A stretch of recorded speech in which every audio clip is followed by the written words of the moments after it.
Good morning, everyone. I'm Shambhavi Sharma, Director ICI Toronto Chapter, and I welcome you all to our today's session on obtaining a Canadian CPA, how to prepare and pass the CFE, time sensitive limited window to write the CFE. Before we begin the session, I would like to introduce our speakers for the day, Michael Levy and Ira Wolfish. They are experienced mentors, educators, and expert coaches at PASS. They have been associated with ICI Toronto chapter for the past 5 years and have graciously agreed to take a session for our Indian CAs who are CPA aspirants. PAS is one of the few CPA coaching institutes in the country who offer precise guidance for internationally qualified CAs from other countries to prepare and successfully become Canadian CPAs. Over to you, Michael and Ira. Thank you very much for your Thank you introduction. very much. I'll be doing a portion of the presentation. My partner Ira will be doing the second portion. I'd like to welcome everybody to the session for Indian CAs on how to achieve your Canadian CPA. Before I get into the nitty-gritty of the details, I have this slide here, which I think describes what's involved in getting a Canadian CPA. It's not a walk in the park. I won't lie to anybody and tell anybody that it's an easy undertaking. On the other hand, it is very doable. It requires patience. It certainly requires a great deal of hard work. It requires a great deal of persistence and discipline. But with all that, it's certainly very doable. We're very proud of the many Indian CAs who have actually participated in our course over the years and have actually achieved, with hard work, their Canadian CPA. So let's talk now about the details of what we're going to be covering over the course of this morning. Before I get into any further detail, just want to mention, please feel free to ask questions at any point in time. My preference is that you ask questions orally. It's always nice to hear voices other than my own and Ira's. But if you prefer to use a chat box, you're welcome to. But by all means, feel free to speak up and ask your questions orally. So this is what we'd like to cover over the course of the morning. We're going to start with an overview of the CPA program and the CP, the common final exam that you need to write. We're going to talk about changes to the CPA program in 027, which make it very important that you write the exam sooner rather than later. You'll understand that very, very clearly when we get to point two.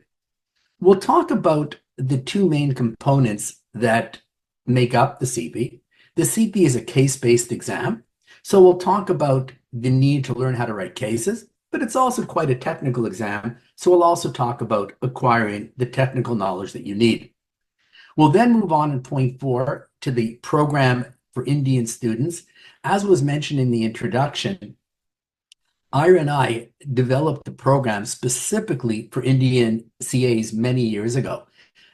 We realized that Indian CAs have needs that are quite different from Canadians. Unlike Canadians, they didn't go through a Canadian university program. So unlike Canadians, they didn't have a chance to learn to write cases throughout their university studies.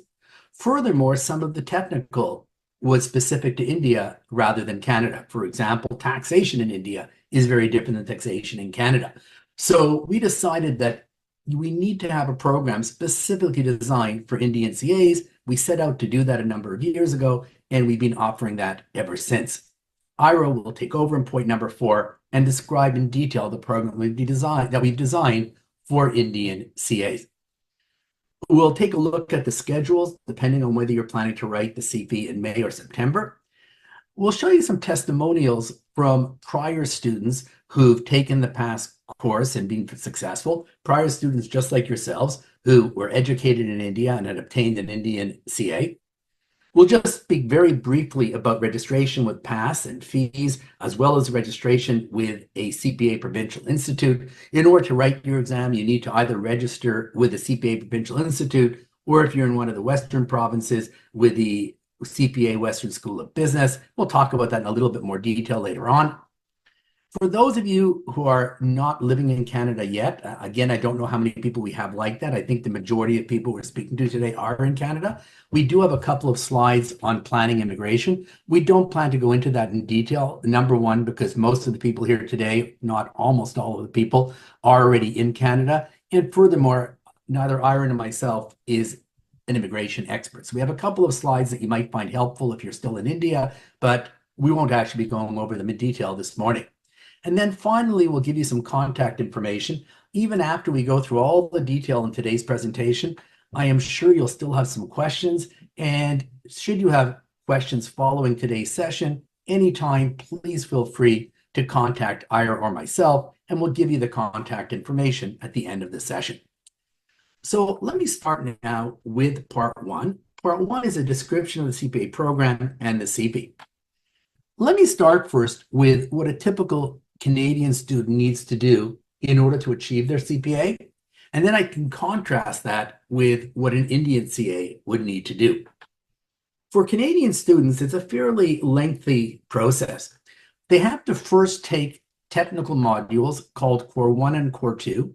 Core 1 is basically dealing with financial accounting primarily.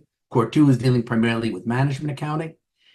And then they have to do some technical specialties. They have to choose from a number of different technical specialties and write it and take another 2 modules called the elective modules.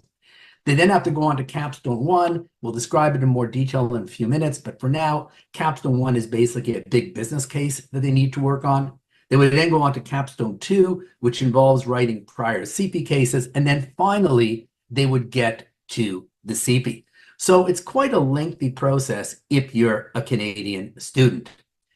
As I mentioned before, as you can see at the bottom of the slide, Capstone 1 is basically it's not an exam-based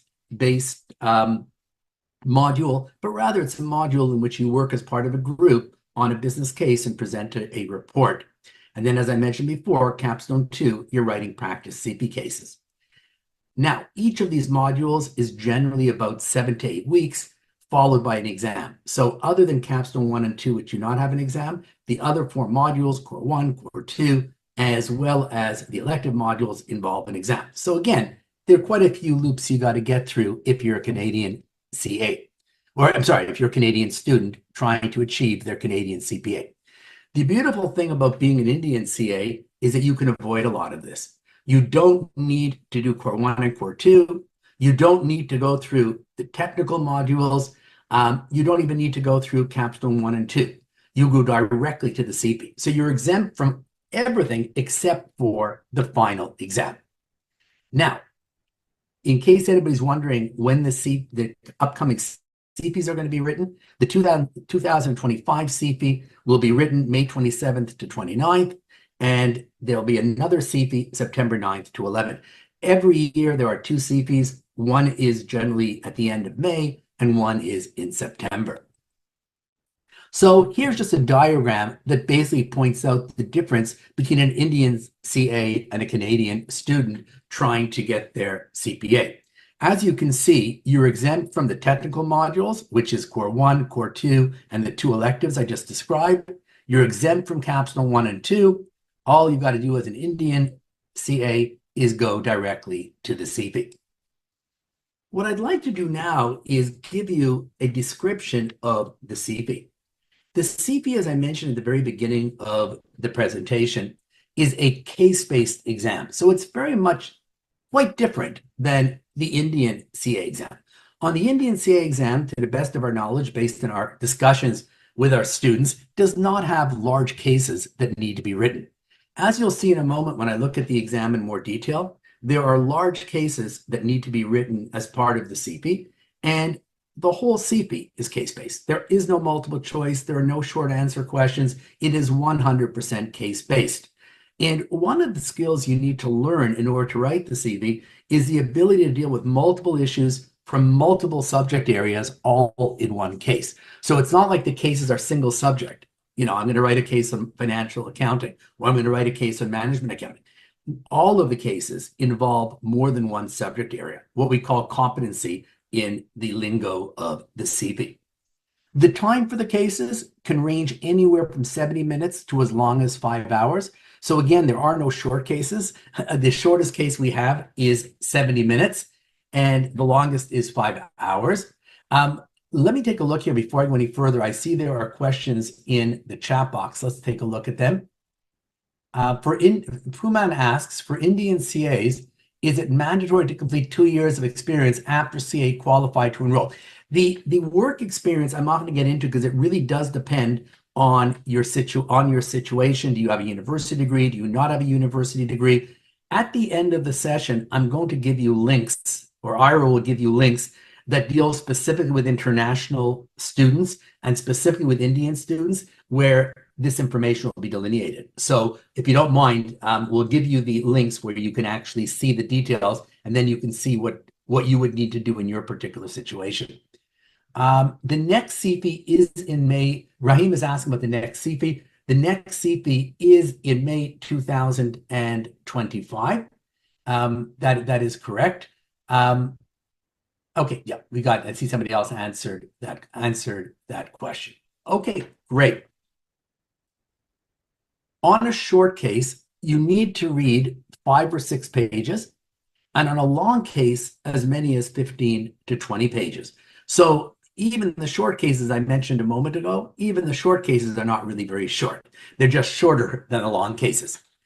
Typically, the way that a case looks is you typically have about a page with the main body of the case. Sometimes it could be a page and a bit. It's not unusual to have a page plus a paragraph or two, but it's generally not longer than that. And then the rest of the case is made up by appendices. Even on a shorter case, even on a 70 or 80-minute case, you can have 4 or 5 appendices. On a 5-hour case, you can have a lot more than that. So most of the information is in the appendices. In case people don't know what I mean by the main body of a case, this is an example from a simulated past case. As you can see from the simulated case, you have the main body here. In the main body, generally you're told what most of the requirements are. What are most of the things you're required to do? And then the appendices contain most of the information you need to address the requirements. There can be the odd required in an appendix, but most of the requirements are given to you in the main body. This is an example of a main body of a case. You all have the PowerPoint, so if you want to look at the main body more closely yourselves at some point, feel free to do so. Now let's talk about the breakdown of the CP. The CP is 3 days long. Day 1 is a large 4-hour case based on Capstone 1. So we mentioned earlier when I was giving you an overview that Capstone 1 is a module that all Canadian students must take, in which you work on a big business case together. And at the end of the module, you do a presentation to a board of directors, both an oral presentation as well as a written presentation. It's based on a fictional company. When you walk into day 1 of the CP, the case you're going to be writing is based on that same fictional company that you worked on when you were doing Capstone 1. So that raises a question that I think many Indian CAs would be concerned about, and that is, if I'm exempt from Capstone 1, and I therefore choose not to go to Capstone 1, which is the case for the vast majority of Indian CAs, the vast majority of our students do not go to Capstone 1. In that case, how am I going to be prepared for day 1, which is based on Capstone 1? So let me explain. The way that day 1 works is you're dealing with the same fictional company as I mentioned a moment ago, but you're now dealing with new issues that the company is facing. It may be a number of years down the road, and the company is facing new operational and strategic issues, and you need to deal with it. So how do I deal with these issues if I never took Capstone 1? So the answer is that at PASS, what we will do is we will give you a summary of all the information you need to know from Capstone 1 so that you can write day 1 effectively, and therefore you're not going to have a problem. Okay?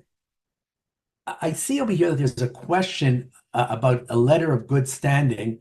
Where they charge for assessing my letter of good standing. They also might undergo another assessment or another.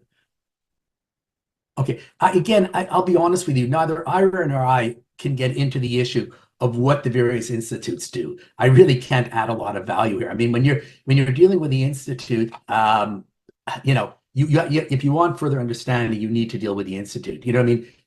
We're independent of the Western School of Business. We're independent of CPA Ontario. For those sort of things, you really do need to deal with the Western School of Business. There's not a whole lot that Ira and I can do when it comes to your dealings with with the Provincial Institutes or the Western School of Business. I'm sorry about that. On day 2, you would be writing a large 5-hour case. The 5-hour case on day 2 is referred to as the roll case. You'll see in a moment why it's referred to as a roll case. In a nutshell, you choose a specific role on that day. We'll explain that in more detail when we get to the day 2 case. On day 3, you're going to be writing 3 short cases. Each case will be anywhere from 70 to 90 minutes, and all 3 cases will add up to 4 hours. These cases are often referred to as multi-competency cases because they'll test a number of different competencies, a number of different subject areas. And we often refer to these cases as multi for short. So when Ira or I use the term multi, we mean a day 3 case.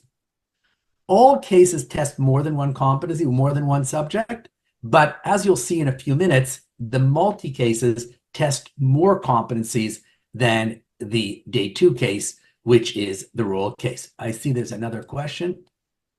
You said group presentation. Can you elaborate on this? Basically, the way it works is, again, most people don't take Capstone 1, so I'm not going to spend a lot of time in it because hardly any Indians take it.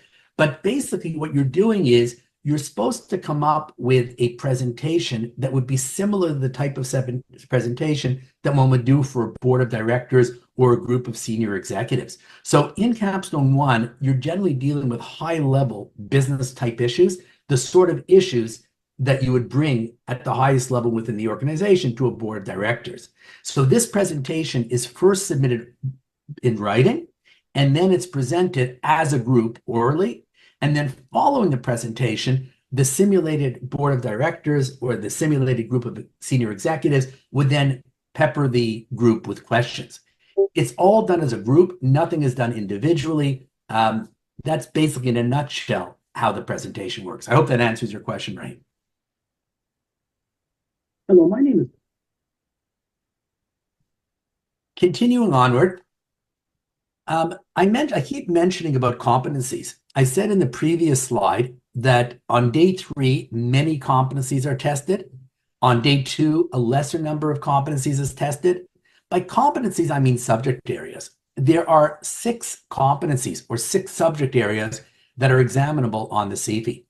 Audit and assurance, financial reporting, management accounting, finance, taxation, and then strategy and governance. Let's now look at each day individually, okay?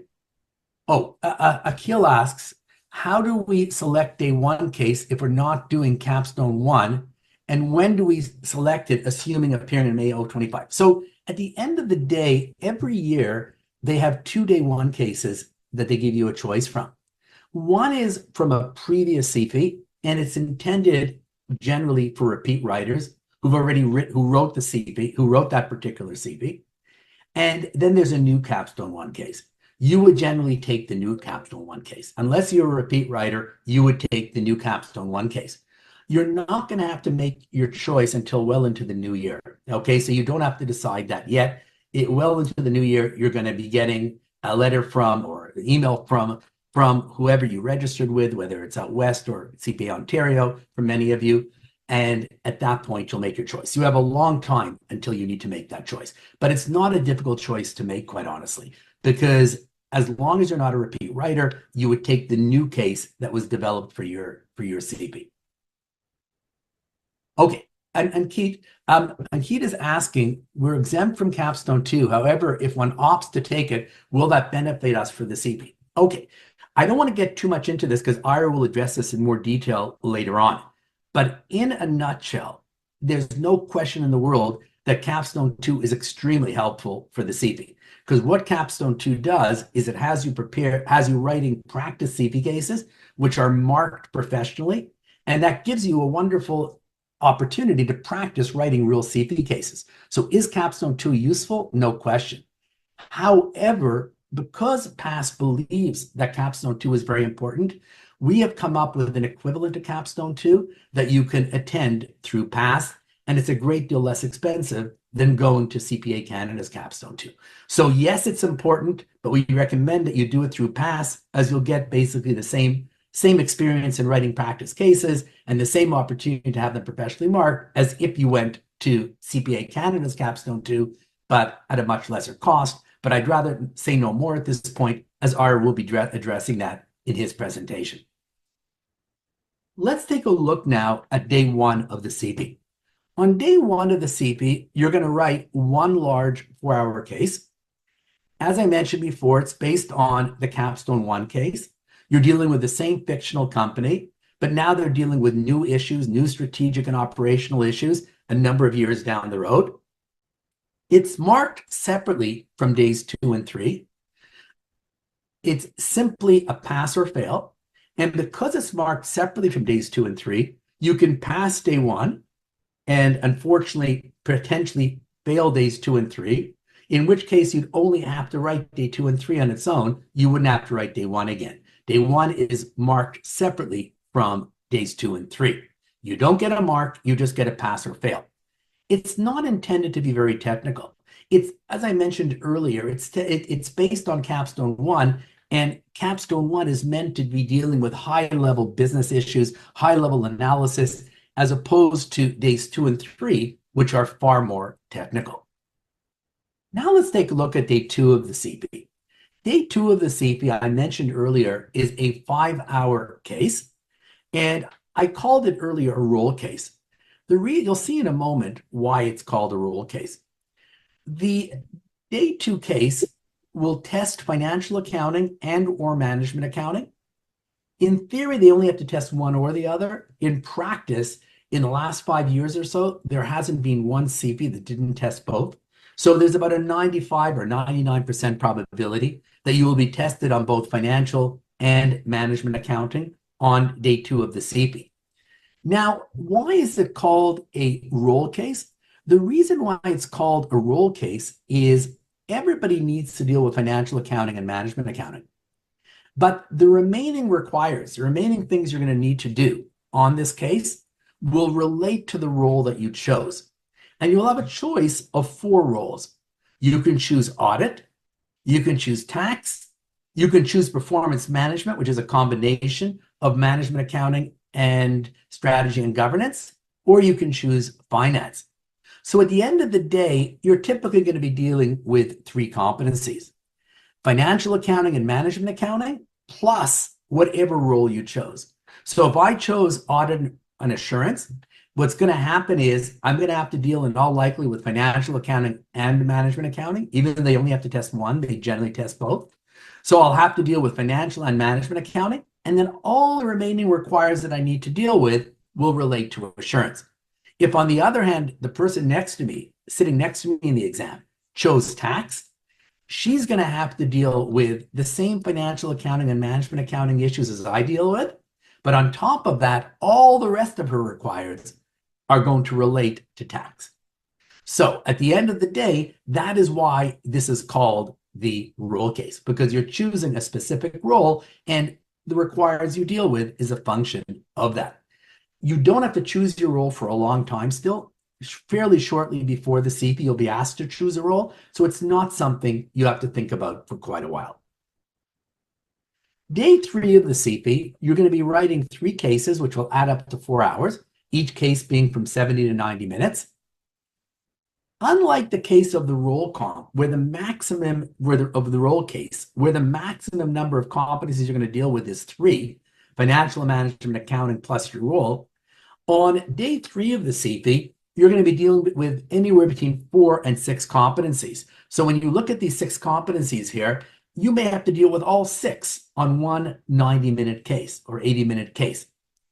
The minimum you'll be dealing with on a day 3 case is going to be 4 of these competencies. Unlike the case of day 2, everybody writes exactly the same cases. You don't choose a role for day 3. Day 2 and day 3 are marked together. So let's say you're unsuccessful, as we said earlier, on day 2 and 3. You would only have to write day 2 and 3. You would not have to write day 1 again.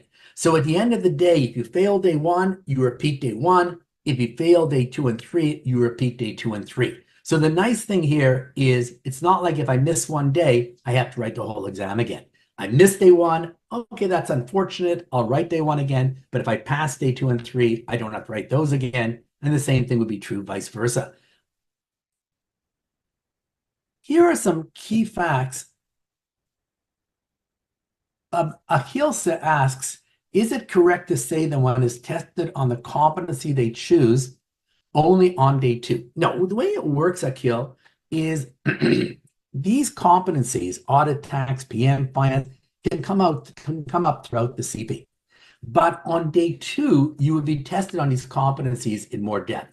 You would be, if I chose, for example, audit as my depth area, as my role on day two, that's the opportunity that the CP has to test me at a very high level on that particular competency. So although audit can also come up on day three, it would come up at a lower level on day three than day two. Day two is the opportunity to test you on a given role at a higher level. Is that clear, Akhil? I was told earlier, this is Jay. Okay, great. You're welcome, Akhil. Jay asks, I was told earlier that if I failed day one but passed day two and three, then I'd be required to pass day one to three again. You were told incorrectly. Okay, whoever told you that was just mistaken. Okay, unfortunately, we have had students who've unfortunately failed day one and passed day two and three, and they only wrote day one again. Okay, this is from personal experience. Okay, let's continue onward. Here are some key facts about the CP. Everyone in Canada writes the same CP exam. It's a national exam. So although you register with a provincial institute like CPA Ontario, or if you're out west, the Western School of Business, you're still writing the same exam. You're just dealing with a provincial institute for administrative purposes. You've got 3 attempts. Hopefully you won't need those three attempts, but you do have 3 attempts in case you need them. The exam is written on computer using Word and Excel, so nothing is handed in handwriting. Typically, the qualitative portion of your answer, you'll be writing in Word, and the quants you'd be doing in Excel. But the actual question itself, the actual exam itself, is given to you in physical paper form. It's an open book exam, so to speak, because you have access to the CPA handbook that has the accounting standards as well as the assurance standards. You also have access to the Tax Act, so you don't have to memorize everything. Obviously, you only have limited time to refer to your handbook, so you still need to come into the exam with a fair amount of knowledge. But if you can't remember every last detail, you can look it up on the exam. It doesn't matter in which Canadian province you write your exam, because you can write the exam in one province and then practice in another province. CPAs in Canada move all the time. So, there are lots of CPAs who wrote their exams, say in Montreal, Quebec, and then they decided to move to Toronto, Ontario. No problem. Once you have your CPA, because it's a national exam, it doesn't matter at all in what province you wrote it. You can move to any province you like. Any further questions before I move on to part 2?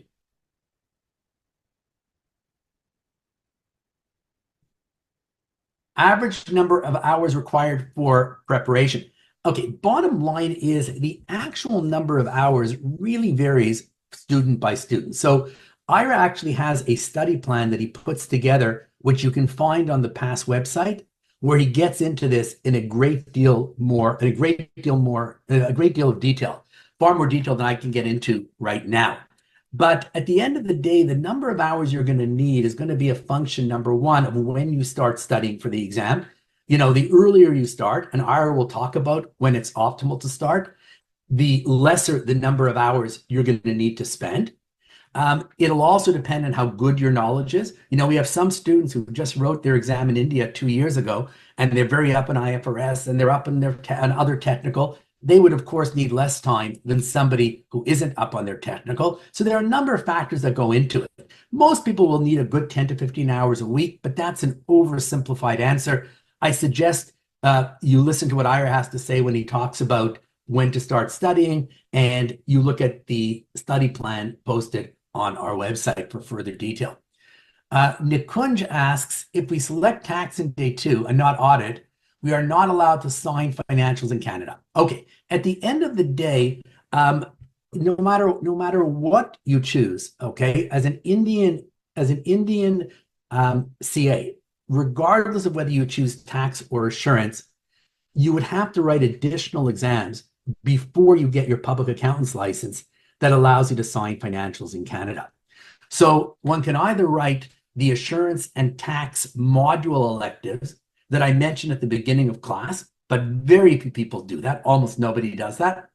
Or you can write another exam called the PDPA exam after you write your CP, and that would also allow you to get your public accountant's license. The PDPA exam is far less involved than the CP, and if you pass the CP, you shouldn't have a problem passing it. So regardless of what you choose, you would have to write a further exam. Canadian students who went through PEP, who did all the modules, for them, if they choose assurance rather than tax, they don't have to write any additional exams. But because you didn't go through PEP, you do have to write an additional exam, regardless of the role that you choose. Is exam questions stored in computer or only paper form? No, the actual question is given to you in hard copy, but you will be writing your response on computer. The qualitative portion in Word, the quants in Excel.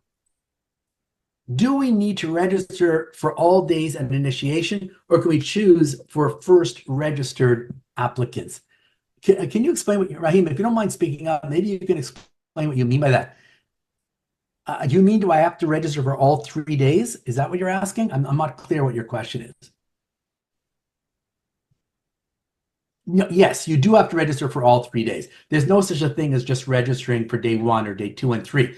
Obviously, if you fail day 2 and 3 and you pass day 1, then you would only register the following year to write day 2 and 3. But otherwise, the first time you write, you're registering for all of the days. Abinayas asks, is it an open book exam? Do we have access to our own notes? No, you do not. No, you just have access to the handbook and the Tax Act. You do not have access to your own notes. Jay asks, so it doesn't matter if we opt for finance rather than assurance, we'd be required to give the PDPA for getting the license to sign financials. That's 100% correct. If you were a Canadian, if you had come through the Canadian system, then it would make a difference. But as an Indian CA, it does not matter. Either way, you'd have to write an additional exam, the PDPA exam. If you haven't written the tax and assurance electives, which is a case for almost all Indian CAs, yes, you would in any case have to write another exam. Does the handbook refer to the one in Kenosha? Yes, it's basically yes, that's correct. Okay, let's move on now. Oh, we have another question. What are the assessment criteria for passing? I mean to say, what is pass percentage? Can you elaborate if you have not? So I'm not sure what you mean by that. Are you asking me how they determine whether you pass, or you're asking me the percentage of people who pass? Okay, in terms, there is something called the passing profile, which is quite complicated, and without an in-depth understanding of the marking of the exam, it would be impossible for me to explain it to you in just, in 2 minutes. The bottom line is that a major goal in this exam, when you're writing cases, is to achieve what they call competent, to show that you're competent in various assessment opportunities. And depending on how you perform, they decide whether you're going to pass or not. In a nutshell, in order to pass, you have to show strength in either management or financial accounting. You have to show strength in the role that you chose on day 2. And you have to have a basic knowledge of all 6 competencies. But it's hard for me to get into more detail than that at this point. When we go through our very first class, in the very first class called Case Writing Techniques, following our introductory class, we explain to you how the exam is marked, and then we go through in detail the passing profile. In terms of the pass rate, it really varies from year to year, but probably about, it'll probably be about 70%. The rate, I can't tell you what the rate is specifically for Indian CAs. We've had a lot of success with Indian CAs, but they don't publish the specific pass rate for Indian CAs. What is the procedure to select the elective area? You're going to be getting a communication from whomever you registered with, whether it's CPA Ontario or if you're out west, the Western School of Business, and they're going to ask you closer to the time of the CP, which elective area you'd like to choose. At this point, I'd rather not get into detail as to how you make that choice because you don't have enough knowledge yet of the CP to make an informed. But in a nutshell, you would obviously choose that role where you're strongest. If I'm very strong in assurance, I'll choose assurance. If I'm stronger in finance, I'll choose finance. It doesn't matter what work you're planning to do. Employers do not typically ask you, what was your role on the CP? So it's really a question of what you're strongest at. Would the past tax module help to cover the in-depth tax module of the CPA program? I don't know what that means, Keith. What you say the in-depth tax module of the CPA program, what are you talking about?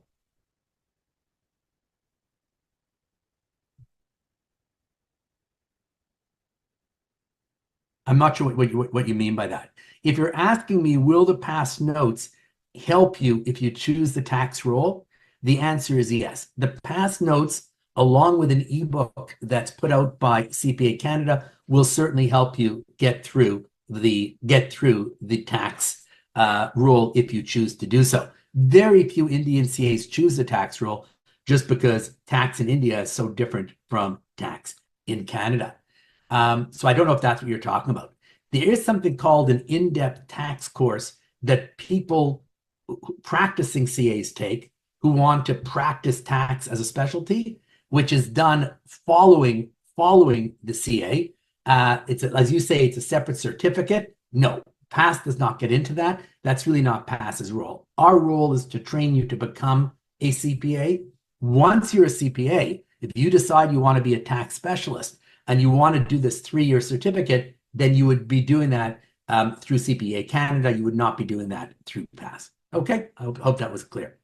Let's move on now to part 2, which is changes to the CPA program in 027. It was mentioned in the introduction that things are changing in 027. The bottom line is the CPA education program is being completely revamped in 027. And what they're telling us, and again, nobody really knows how things are going to land at this point. Things are in great flux right now, but it appears that, at least from what I'm being told right now, is they are expecting to replace the CPA with other exams. The competency map, which is effectively a syllabus that you follow to determine what you're going to be examined on, that we know for sure will be significantly changed to emphasize additional items beyond the traditional subjects that are relevant to CPA designation. So there'll be a greater emphasis on data analytics, organizational behavior, sustainability, etc., which I don't think is, quite frankly, in your favor, because a lot of these additional areas are areas you would not have been tested on in your Indian CA. So it just introduces new areas that you're unlikely to be that familiar with. The exact nature of the exam, as I mentioned a moment ago, very much up in the air. We hear new things every day, so the dust has not yet settled at all there. That's why they actually put off the new program. The new program was really supposed to start in 025, then they put it off for a couple of years. So I'd be lying to you if I could tell you what the new exams will look like. They'll probably still be an CP in 2027, but it's a question of who will be eligible to write it. It may only be eligible for people who already wrote the CP earlier and failed and needed to write again. And as far as the MOU with India goes, that's not something that CPA Canada has even thought about yet at this point. I mean, they don't even know what the new system is going to look like, so it would be premature to talk about an MOU. But even if there turns out to be an MOU, and it's possible there will be, it still doesn't tell us how many exams you're going to have to write. Depending on the nature of the new system, you might have to write 1 exam, you might have to write 2 exams, who knows? You might have to write 3 exams. It all depends on the nature of the system. So if you want to cut your risk and you want to deal with the devil because again, the CP is not easy. It's difficult. It takes hard work and effort. But at least it's something At least it's a known entity. It's a known quantity. At least you're not going to be a guinea pig, so to speak. So my strong, strong recommendation to you would be write, if at all possible, in 025. If for some reason you can't write in 025, write in 026, because who knows what you're going to need to do in 027. Number one, you may end up having to write more than 1 exam. Nobody knows. And also, who wants to be the first group to write a brand new exam? At least with a CP, you've got years and years of previous CPs you can look at. So you know exactly what you're up against. When you're the guinea pigs for a new exam, it's very, very hard to prepare. Now I'm going to talk about case writing and technical. I mentioned earlier that this is a case-based exam. So probably the biggest challenge that Indian CAs face, and again, it's a surmountable challenge, so don't worry. But the biggest challenge Indian CAs face is case writing. Because Indian CAs, unlike Canadian students, did not write large cases throughout their university studies. So now suddenly they have to learn how to write cases. So a huge, huge emphasis, as Ira will describe when he describes the past course, is teaching you how to write cases. The earlier you start, the better, because at the end of the day, we find that different people take different amounts of time to learn how to write cases. Some people catch on really quickly, some people take longer. So the longer you give yourself, the better. If you can start your studying about a year in advance of the CP, so that would be absolutely ideal. It's now October. If you were to write in September, you'd have almost a year. That would be ideal. It's still probably not too late to write in May, but as we'll discuss in more detail later, the bottom line is you want to leave yourselves a lot of time to prepare. Because again, most people can't learn how to write cases overnight, just not the nature of case writing. Now, you're writing the cases and you're studying while you're working full time typically. As long as you have a job, there's no need to quit your job. The system is designed so people can study while they're working. Okay. So at the end of the day, the beauty of this system is you can be financially supporting yourself while you're studying. And you would typically be writing practice cases and studying technical together. Some of the technical you're going to study on its own in isolation. Other technical you're going to learn from the case writing. And we'll get into that in a lot more detail when you get to the course. I see that Amit has a question. How can we get hold of previous year CP questions and suggested answers? So the bottom line is, if you were to Google CP reports in Google, they would take you to the CPA website where they've got past CP questions as well as suggested answers. If you want detailed marking guides, that you'd have to purchase closer to the time of the CP. But if you just want to be able to see the questions and the suggested answers, you could do that right after the session. Just put into Google CP reports and you'll have a chance to see past CP questions and suggested answers. Now, I mentioned earlier that you could learn some of your technical from case writing, but you would also spend a certain amount of time just studying technical on its own. The two biggest areas tested on the CP are financial accounting, and there's a lot to know there. That's probably where you need the largest body of knowledge because you need to know both IFRS, which some of you are familiar with, but you also need to know ASPE, which probably none of you or hardly any of you are familiar with unless you're already working in Canada and dealing with financial accounting. So I should say, if you're working in it, you probably do know something about ASPE. Otherwise, you probably don't.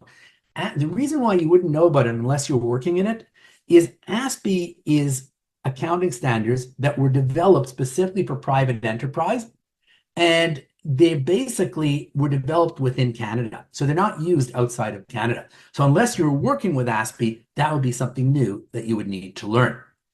The other big area that is management accounting.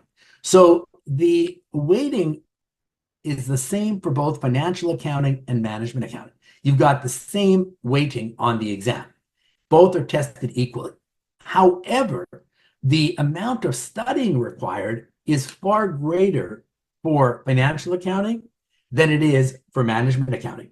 And the reason for that is the body of knowledge for financial accounting is much larger than the body of knowledge required for management accounting.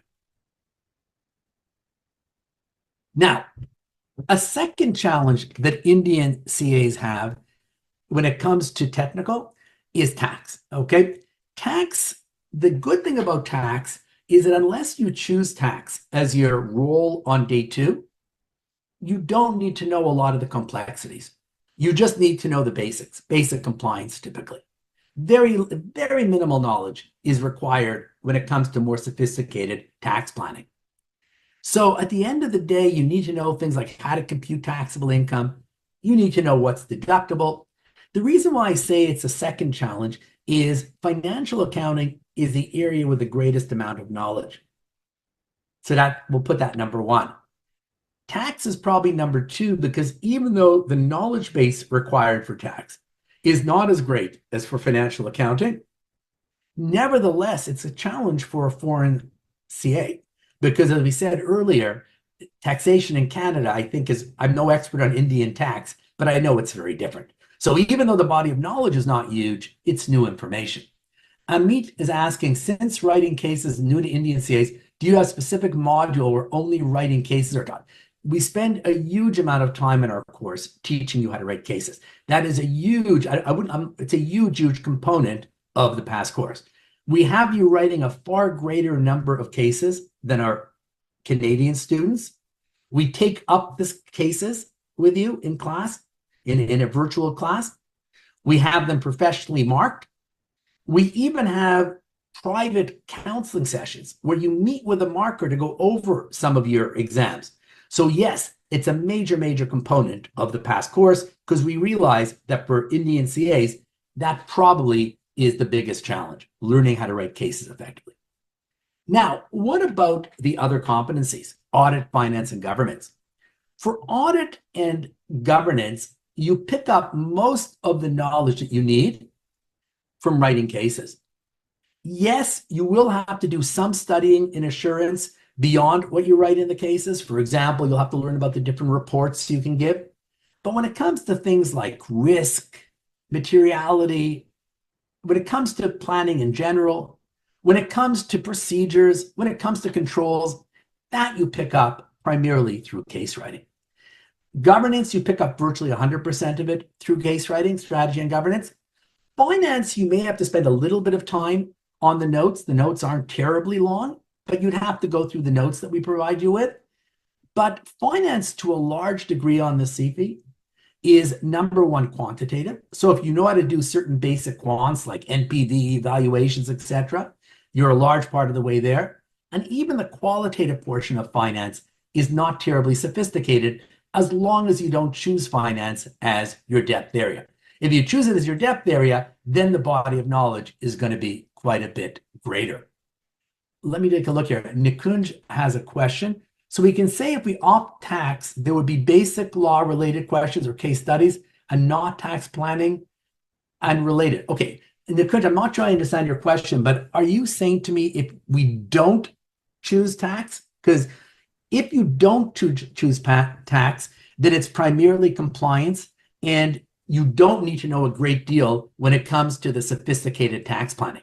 If you do choose tax as your depth area on day two, then they will test a lot of the more sophisticated tax planning. Did I understand your question correctly? Please tell me if I didn't. Let's give you a minute. I did. Okay, wonderful. So this completes the portion of the session that I'm doing.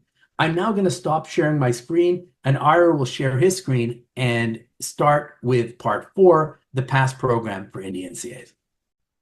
So I'm starting at part number 4. Okay. So who are we? Like, who is past? Here's some, just a little bit of information on us. We've been doing this obviously for a long time, over 25 years. We've done it for all the big firms. We currently do the PwC program across Canada. And we've been doing that for many years. Michael did very well when he wrote. He actually got the gold medal, which is huge. And over the years, I think we've had really good feedback from students. So that's just a brief summary of who are we.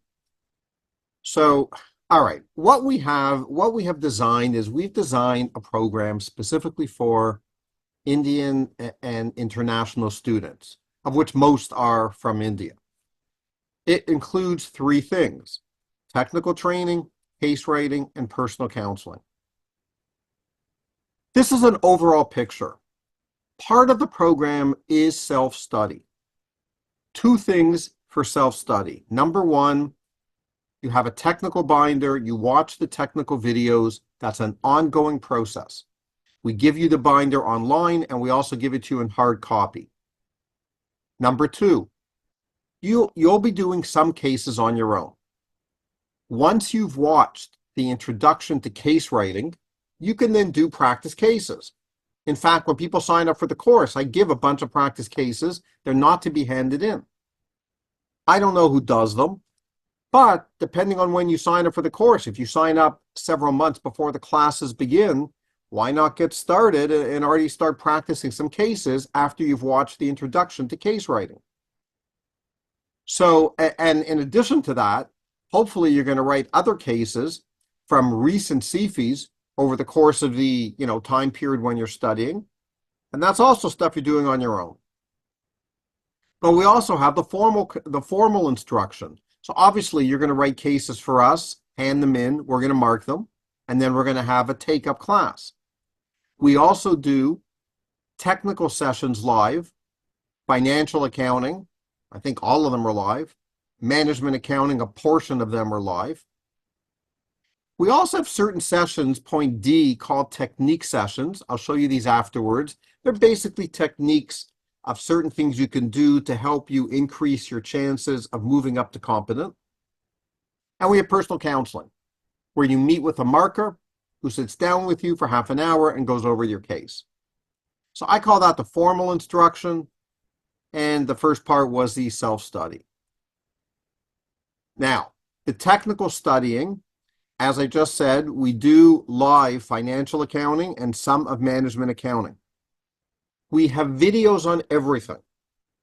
So the sessions, the stuff we don't do live, the other competency areas, like audit, tax, we have videos on everything. Even the stuff we do live, we record it, and then you have access to the videos.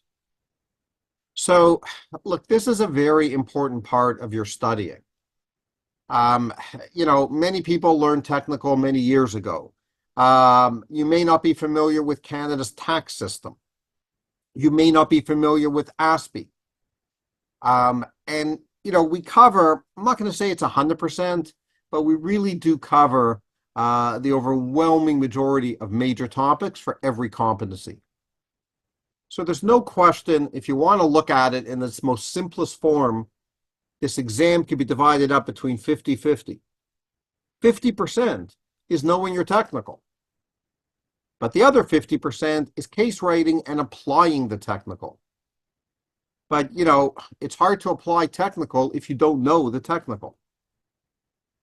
The case writing, as I just said, is both self-marking, either the practice cases that I give you or some recent CFEs that you're going to probably be writing,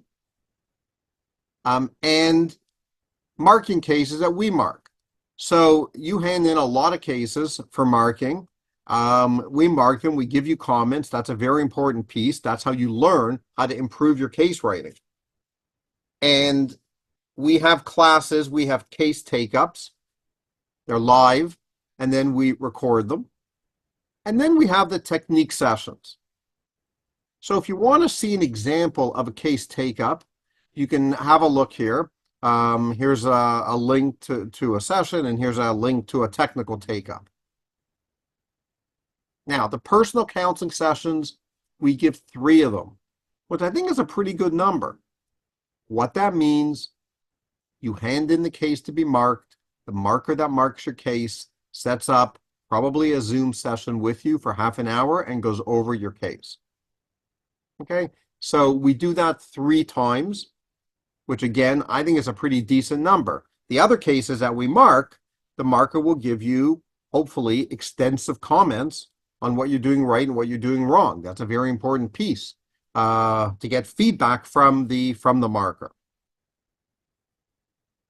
Now, if you have a CA from India or Pakistan, you're not required to take Capstone 1 and 2.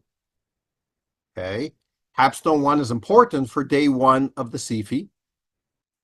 And Capstone 2 is really just practice case writing. we do have an alternative to Capstone 2. In our program, we incorporate really both Capstone 1 and Capstone 2. Okay?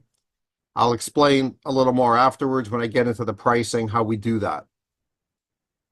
So look, this is kind of an important slide. I mean, our goal is to help you pass. So we try to do everything we can to make life easier for you.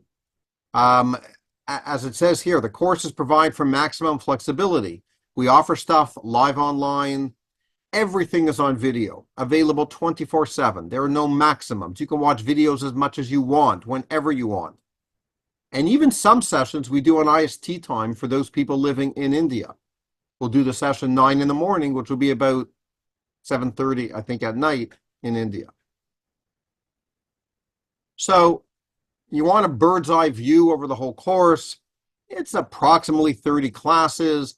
There's lots of videos. I'm not saying you have to watch every single technical video. If you study technical in the binder and you're happy with it and you know the topic, you don't have to watch the video, but we have videos. We mark a lot of cases. Might be a little less, it might be 23, something like that, of cases. That includes the Capstone 2 marking. I'll explain that again when I do the pricing. And we've got 3 personal counseling sessions. I think we're the only ones, to be totally honest, I think we're the only ones in Canada that have a comprehensive course for Indian students. Just understand what I mean when I say a comprehensive course. Okay, that may not be totally obvious. What we could have done for people from India is we could have taken our case writing course in the summer. We have a course in the summer called our comprehensive course. I could have taken that course and said, okay, here, just join the Canadian students and go to the case writing course in the summer. We never thought that would be sufficient. So what we did is we took our existing courses and technical and binders, we threw everything and into this course and designed a course for Indian students that incorporates everything. Why did we do that? I think people from India need it. That's the truth. I don't think it's sufficient. We don't think it's sufficient if you just go and take our summer course. So, you know, I can go and give you a case writing course. And to be honest, that's some of the other providers out there, that's kind of what they do. They call it an Indian program. You're taking exactly the same course that the Canadian students are taking.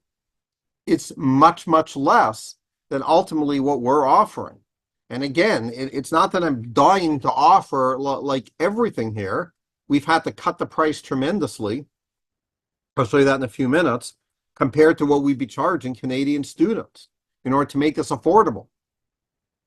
But the problem is we're kind of caught between a rock and a hard place. I want to offer something that it is not too costly, but the problem is it's got to include a lot of stuff in order to properly prepare you. Okay. Looking at schedules. All right. So version 1 versus version 2. Okay. So there's 2 CFEs, right? The end of May and mid-September. For the September CFE, when you look at our website, we have 2 versions. This is really simple. Version 1 and version 2. If you sign up for the CFE in September, you choose one of the 2 versions. It forces you to make a choice. What's the difference? The only difference is that in version 1, we give you cases in January, February, and March. And in version 2, those same cases are written in the summer, in July. That's it. We try to encourage people to choose version 1. You're not locked in. You could choose version 1 and then not write in January, February, March, and then write, and not even tell us, and then write them in the summer. The website forces you to make a choice. We try to encourage version 1. But if you got really unbelievably busy and you know, I don't know, the February exam came up and you were too busy to write it, okay, so you know you have another shot and you can write it and have a live class in July and hand it in for marking in July. That's all. So we encourage version 1. if people register before January. But if you're going to register for the course, like in March, I'm going to say, forget it, just do version 2. We've already run 2 of the 3 cases. It's not worth it. Just do version 2. You want to write the one in March coming up. If you register before the last one, go write the last one and watch it, and attend the class. No problem. So it's very, very flexible. I'm just explaining this because it kind of forces you to make a choice of version 1 or version 2. So if you sign up before January, before the 3 cases, choose version 1. Otherwise, choose version 2. So that begs the question, so when are people starting? Now, you could start anytime. There is obviously an advantage to starting early. That's always advantageous. For May, starting now would be really good. In fact, our classes begin in November. There's enough time. There's still enough time before May. For September, start anytime. I say no later than January, but the reality is people do start later than January and they're okay for September. Part of it depends on, how much time you have during the week. Are you working full time? Do you have evenings? Do you have weekends? Earlier is always better. Okay, so, that just gives you kind of an idea. If you want to write in May, you write in September. I'll also throw out something which I'm not saying I would go in trying to do this, but just know it's a possibility. You could sign up with us for the May CFE, and you could change your mind 1 or 2 months later, or even 3 months later. There's no cost to that. We just move you into the next batch for September. The only thing you have to be worried about is that they're going to ask you, CPA is going to ask you to pay for the CFE at some point. They give you about 30 days. For May, this is going to be somewhere in January. Might even go into early February. Once you pay for the CFE, if you want to cancel or move it to the next CFE, they will retain some of what you paid. There will be a cost. That's not to us, that's to CPA. So that's really the only potential monetary problem if you change your mind and you don't want to write in May and you want to write in September. But if you sign up with us for May and then change to September, there's no cost. I just move you into the next batch.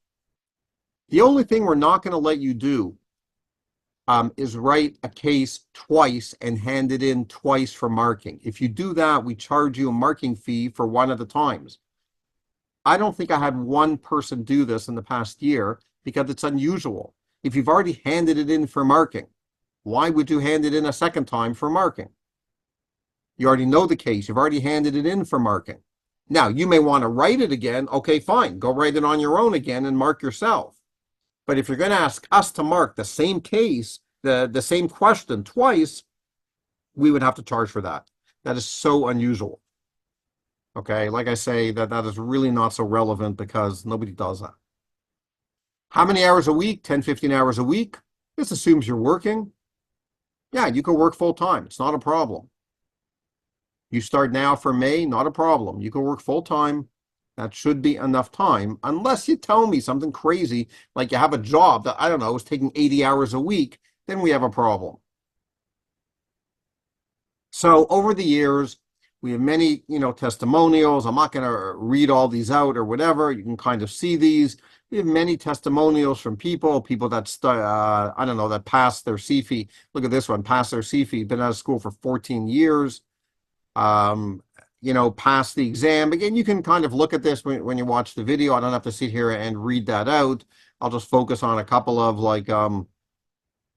some interesting points. People like the customized study program, the binders or presentations, the techniques that I mentioned before, which I'll explain. I think it comes up afterwards. Okay, that we do. This person liked the techniques. And here's one. Pass in the first attempt, targeted approach. Okay, fine. Lectures were helpful. All right. So let's talk about to spend a few minutes on registration and fees. So to register, you go to the website. Fine. This is a link for CAs living in Canada. for Indian CAs living in Canada and Indian CAs currently not living in Canada, you go to this. All right, 2 separate links, fine. Now, we have a relationship with the ICAI, the Toronto chapter. So you join the chapter, you're eligible for a 15% discount. We give the same discount for people living in India. Okay, it's just a deal that we do. We give you a coupon code for the 15%. There are 3 options. It's really kind of 2, but I'm going to call it 3 for how you register. Option 1, we call it the pass course plus the alternative to Capstone 1 and 2. Option 3, you take the pass course, but you don't take the alternative to Capstone 1 and 2. And option 2, you take our course and then you go to Capstone 1 and 2. Not so realistic for 98% of the people from India. Let's look at them and I'll walk you through each one. Option 1 is the most popular option. You're signing up for our course. The fee is $27.95. We give a 15% discount. 2 months before the CFE, we send an email and we tell you to buy the capstone material for $250. You pay that to CPA. This is your total cost. The reason this is the most popular is because what we're doing in option 1 is we are marking all of the past cases in the course, plus we are marking the Capstone 2 cases. Effectively, it's like you're taking Capstone 2. The only difference is you're taking it through us. You're giving me the case to mark. You're not giving CPA the case to mark. You are writing the identical cases. So you're not going to Capstone 2, but you're taking what we call the alternative, the Capstone 1 and 2. So you're writing a lot of cases. If you want to see how many, it's actually 22. You're writing 2 day 1 practice cases, 4 day 2, and 16 day 3. That includes the Capstone 2 marking. This is the most popular option because people want us to mark a lot of cases. And it makes sense. I agree, like that is helpful. There is a second option. Hardly anybody does this unless you're in a particular situation. You take our course without the Capstone 2 marking. And then you go to Capstone 1 and 2 on your own. Well, they charge you $13.25 for Capstone 1 and 2. Now, our course drops from $27.95 to $19.95 because we're not marking your Capstone 2 cases. That's an $800 difference, minus 15%. So it's really a $680 difference. $16.95, do the math, that's $680 less, let me go back, than $23.75 if we're marking the Capstone 2. So if you want to know what we're charging you for the Capstone 2 marking, it's $800 minus 15%. That's a difference. But then you got to pay Capstone 1 and 2, $26.50 about, so it costs a lot more. So it's not great. Like, we do not recommend you do this. And it's not only because it costs more. We don't recommend you do it because Capstone 1, there's a lot of useless stuff. It wastes a lot of time. Canadian students have no choice. They have to go to Capstone 1. You have a choice. If you have a CA from India or Pakistan, you have a choice. So take advantage of that. Forget the money. I would be recommending you don't go to Capstone 1, regardless. I don't care if it's free. It's way too much wasted time. They are teaching you things in Capstone 1 you do not need for the CFE. Example, group work. They're teaching you group work. This is not a group exam. You do not write with other people. You do not need to know how to work in a group when you write this exam. Maybe it's a helpful skill for life, but not for this exam. Presentation skill. You do a presentation for Capstone 1. You don't need that skill for this exam. So they're teaching you other stuff that you don't really need for the exam. We are hyper-focused on the exam. So who does this? Option 2. You know who does this? A person works for an accounting firm or an industry and they force you to go, or they pay for you and say, we want you to go. You don't have a choice, you go. Okay. But 99% or 98% of people from India will not do this second option. But option 3, a more legitimate option, you take our course without the capstone 2 marking. So we go back to the 1995 minus the 15% discount. It's $16.95. Now, why do I have the 250 here? You're not having us mark the capstone 2 cases. But when I send the email and I tell everybody, buy the capstone 2, you're going to probably want to buy it because it's useful. It's your only practice day 1 cases from that material. It is worth spending the 250. But in option 3, you're not going to give me the cases to mark. You'll mark them on your own. So this is a cheaper option. So people that do this option, it's usually a money thing. They want the cheaper course. Okay, fine. So it's $16.95. That's really the price to us. The $250 you pay to, you don't have to buy that, but anyway, you pay that to CPA, not to us. Okay, so it's fewer cases. We do have people taking option 3. Everything else in the course is identical. All the classes, all the videos, all the material. The only difference between option 1 and option 3 is whether or not we mark those capstone 2 cases. We are still marking cases. We're still marking cases. We're still marking, look at the bottom. We're still marking 2-day 2 cases and 8-day 3 cases. We would never give you a course where we don't mark cases. Or we're not marking as many. Which is why a lot of people prefer option 1 if they can make the pricing work. We recommend it. We strongly recommend option 1 because we know that you benefit by writing more cases and getting more feedback. That's why. And you're not wasting time on capstone 1. Okay, fine. You're not wasting time on capstone 1. That's only option 2. But if you have limited funds, do option 3. People, I'm just going to tell you what really happened here. Why do we have these 2 options? I'll tell you the history in 30 seconds, and you'll really understand this. Back 4 or 5 years ago, people from India had no choice, and they had to go to capstone 1 and 2 under the MOU. The price of our course was $16.95. Option 3. But you had to pay for capstone 1 and capstone 2. That was like option 2, which is much more expensive. Then they changed the rule under the MOU. They said you don't have to go to capstone 1 and 2. We got a little nervous that you're not going to write enough cases. We knew no one's going to go. People don't generally like spending $1,300 for capstone 1 and $1,300 for capstone 2. So we knew very few students would go. But we got a little nervous.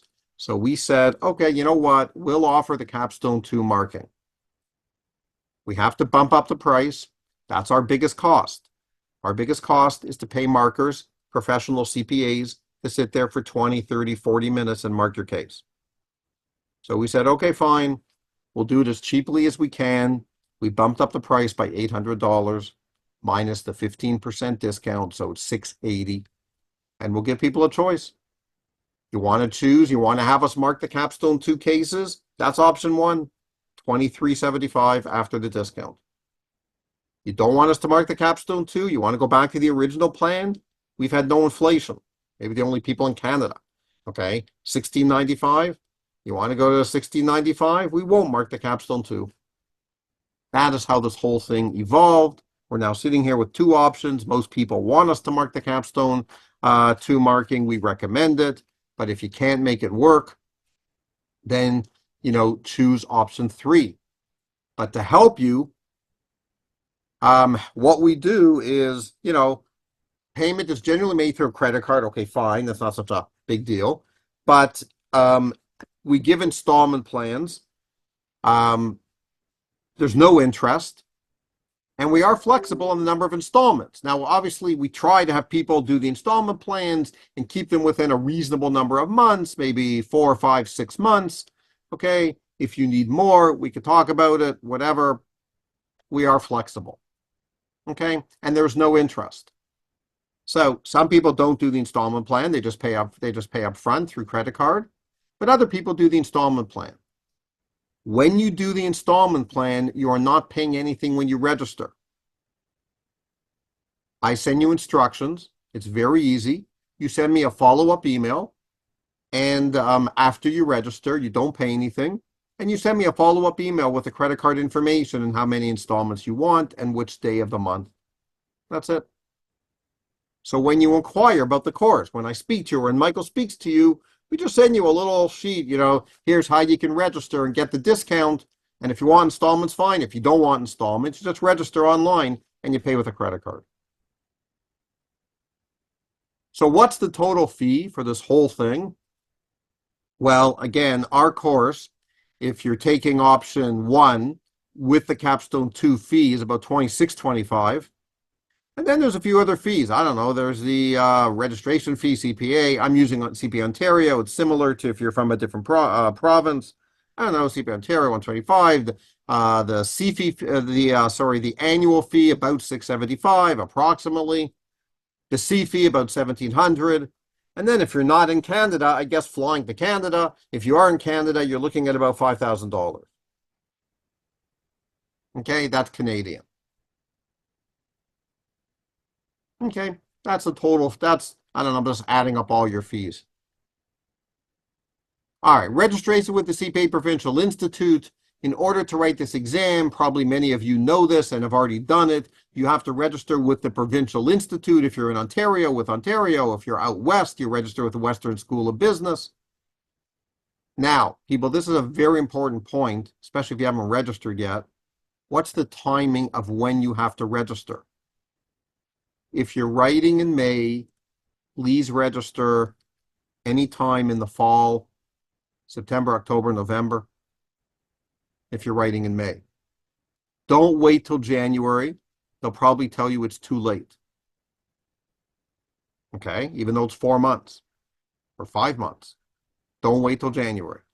Do it in the latter half of the year. The problem is if you do it before June 30th, then they could charge you for the first half of the year. But if you do it in the latter half of the year, you save on that fee and you're fine. If you're writing in September, register in January, February. But be careful. Don't leave it too long. Ontario is very slow. They're 8 to 12 weeks. You start fooling around and wanting to register in March or April, could be a problem. They'll tell you it's too late because you have to pay for the C fee, maybe in May, and we're not going to have you registered by then. So once you start the process, you're okay. Once you get into the system with the Provincial Institute, we do not really get involved in that. We cannot really add value to that. Because of privacy and confidentiality, I don't see half the stuff anyway. So we don't really help with that. We don't know when people are registered with the Institute. Yeah, it doesn't matter for our course. You don't need to be registered with the Institute to take our course. This is something you do. It's a hassle. You go back and forth. It's just bureaucratic. The good news, as long as you have an Indian CA or Pakistan CA, you will not have a problem. I don't know if I've had one person, and I don't know how many years we've been doing this since the MOU came out, where the person said, yeah, I wanted to write, but I couldn't register with the Institute and I couldn't write. I don't think it's ever happened. As long as you have a CA from India, a legitimate CA, you'll be able to register with the Institute. The only thing is don't start the process too late. That can happen. Then you'd have to write the next time. Okay? So you can start with pass. I just said this. You don't have to register with the Institute, and Ontario's slow, 8 to 12 weeks. They're faster out west. They're a little faster out west, but I would still look at the timelines I just gave you. For May, do it now. October, November. And for September, do it January, February. Now, doesn't matter which institute. So hopefully this is basic and everyone knows this. The CFE is a Canadian exam.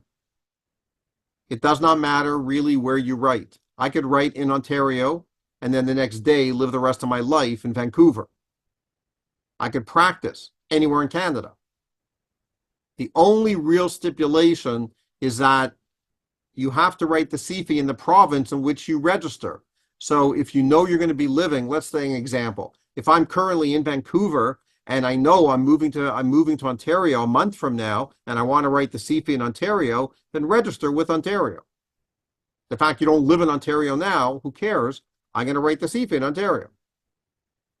If you move and you're registered with a different province, not a big deal. You just go and you transfer the registration. You have to call them and tell them, and then they'll just move you to the other provincial institute. Okay, but it doesn't really matter. Okay, nobody cares. Trust me, after you get your CPA, I don't think you'll be asked this question your entire life. But which province did you write the exam in? Totally irrelevant. I think very similar actually to India. I don't think it matters which province I write in, as long as I have an Indian CA. Okay, here's some useful links. You guys can look at this if you want to see for Ontario, people living in India, the Western School of Business. All right, people, just to finish off, Part 9, Planning Immigration. Look, we do not get involved very much at all in immigration. It's not our expertise. Some basics. There's 4 ways, 4 visa types to plan your CPA exam. You want to do a tourist visa, that will work in Ontario. A work visa will work anywhere. The PR is probably the best. The study visa across Canada. So, look, the study visa, I said the PR is the best. I don't know. Here I'm saying the study visa is the most preferred way. Immigration has gone through a lot of changes in the last 2 years. Unfortunately, it has not gotten easier. It's not so easy to get the PR. But if you're already here, great. If you're not already here, okay, here's some basic guidance. Okay, here's some basic guidance. But my real recommendation is go call someone or email someone who actually knows about immigration. We have a person that we've dealt with who I think is very good. And this company Globazon or whatever, that's his email. So if you don't live here, or if you know of someone who does not live here, they're from India, and they want help on the immigration side, write this email. Okay, we are just not knowledgeable enough to really give enough information and for you to rely on us. Okay, our contact information, people throughout this exam, people call us, they contact us. It's not like you sign up for this course and then you're left like, I don't know, with like 0 support. We are available, okay? Here's our emails. Here's our phone numbers. There's our WhatsApp number. We're calling from India. That's a website, fine. Okay, so, you know, students call us all the time with questions. We answer questions. I don't really care which way you reach me or Michael. We do answer a lot of questions. So we give a decent, I think, amount of support. You know, it's part of the whole program. We are available to answer questions. And I think it's something, you'll see that in a lot of the comments, in the testimonials that people appreciate. So, 4 important takeaways, and then I'm done. Number 1, I didn't talk about this. I think Michael mentioned this. I didn't talk about this, but please plan to write the CFE in 25 or 26. The system is undergoing major change in 27. We have no idea what's going to happen, meaning with the MOU. There won't be a CFE in 27. Maybe it'll get easier. Maybe it'll get harder. I have no idea. Maybe they'll force people from India to do the identical thing as Canadians. Who the heck knows? Well, it's a huge risk. So if you know of anyone that is considering this, there is a window now. There is a window. They could start the process and they could write in 26 and they'll be fine. 27, I don't know. All bets are off for 2027. Number 2, you can do this working full time. It does not matter where you live. You can live in India, you could live in Canada, you could live in the Middle East. It makes no difference where you live. The only stipulation is you have to go to Canada to write the exam in one of the provinces. Number 3, starting early is a big part of it. That is very helpful. Practice is critical. So starting early, you are increasing your chances of passing dramatically by starting early. And what I call starting early, I don't know, November, December, for May. I've even had people start in January. And again, depending on how much time they have and they passed for May. But the truth is, the closer we get to the CFE, when you're starting very late, you may not have enough time to write the cases or study the technical. That becomes a problem.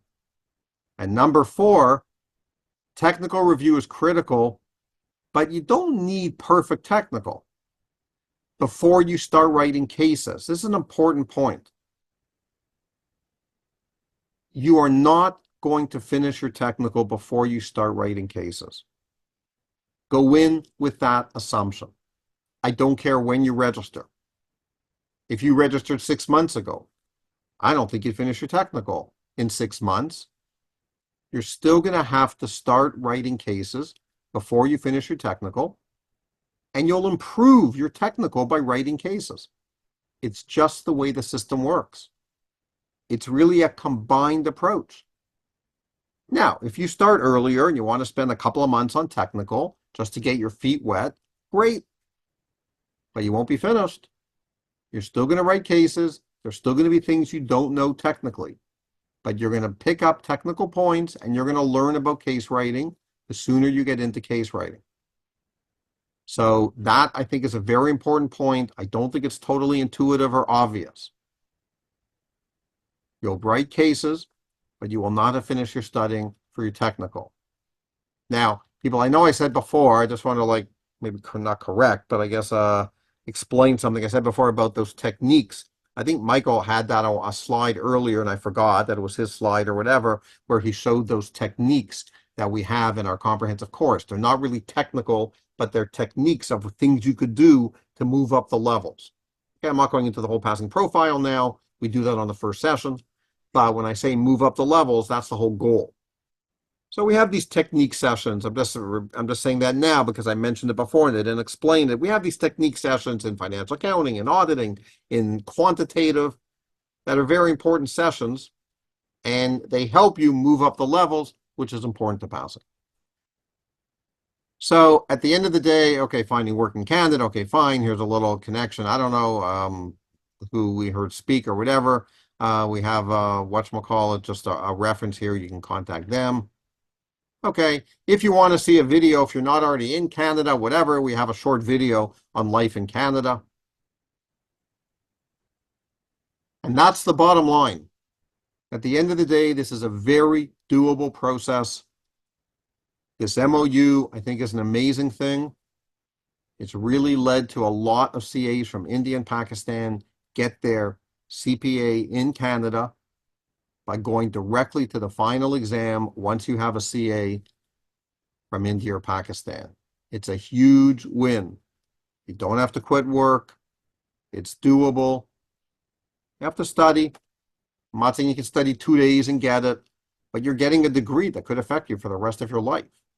It's a huge thing. And you can do it while studying while you're working. That's an amazing thing.